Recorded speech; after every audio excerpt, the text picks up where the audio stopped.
Wow. Thank you, Jose. I'm tempted to say that was delicious. I don't know what to say to a chef who gives a great speech. Good evening, everyone. This is my first gala in more than 20 years since I was a proud NDI staffer, and my first as NDI President. I look around and I'm humbled to see so many longtime friends and supporters of NDI here and fellow alumni of the Institute. Thank you very much for joining us this evening. Suffice to say that the support of all of you remains critical to NDI's success. In particular, I want to thank my democracy support brethren from the NED family, including Carl Gershman of the NED, who's somewhere over there, and my good friend Dan Twining, who I know is down here. I suppose I should say to you and the others from the NED family, happy 35th anniversary. I also want to acknowledge the board, the best board in town, most supportive board any president, any new president can have. And then, of course, Madeline, our indefatigable and irrepressible leader. Thank you. Thank you for your eloquent words a moment ago. Truly, you are this Institute's heart and soul. I could not be prouder to work with you and for you on this essential democracy project. While I'm at it, let me also give a shout out to those who somehow can get overlooked on a night like this, NDI's incredible staff. They're all here. They're in the back, they organized. I have long believed, and not just because I was one of them, but I have long believed that NDI's diverse team of American and international staff are as smart, passionate, committed, and creative a crew of people one will find anywhere. I'm even more certain of that after 3 months on the job. Thank you all. And finally, the two gentlemen who preceded me have already been acknowledged, but let me do so.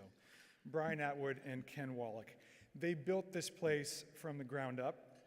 I stand on your shoulders. Thank you, Brian. Thank you, Ken, for your guidance and support and for the tremendous legacy that you left at NDI.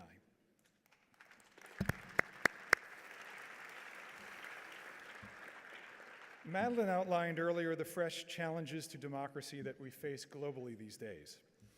The ability of autocrats to learn and adapt, to appropriate democratic forms while subverting democratic practice, to exploit the failure in places of democracy to deliver on basic security, economic opportunity, and clean governance, and use misinformation, fear, and degraded institutions to gain and retain power indefinitely.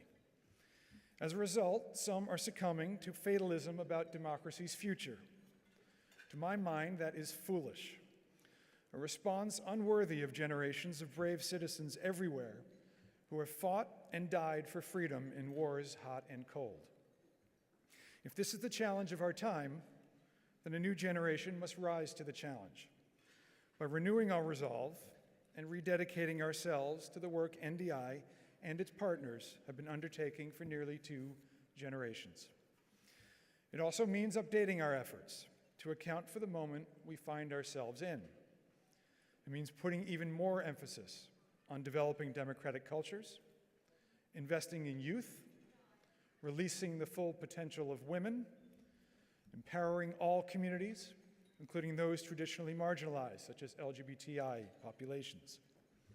We must become even more agile, innovative, and creative, and consider how to make use of every medium, even food, at our disposal to promote democratic values. In that vein, we must urgently work to ensure new technologies, particularly in the digital domain, support rather than degrade democratic conditions within nations. And we must ensure democratic countries, including those of the private sector, model principles of transparency and accountability in our work, so citizens everywhere can prevent corrupt influences, both foreign and domestic, from degrading their freedom and sovereignty. As Madeline notes, this is not only a matter of protecting democratic values, but of preserving international security and stability. And the stakes are only getting higher. If we have learned any lesson in recent years, it is that democracy's future is neither inevitable nor its success irreversible. Ultimately, democracy's future will only be secure if citizens stand up and demand it, protect it, even under the most difficult and dangerous of circumstances.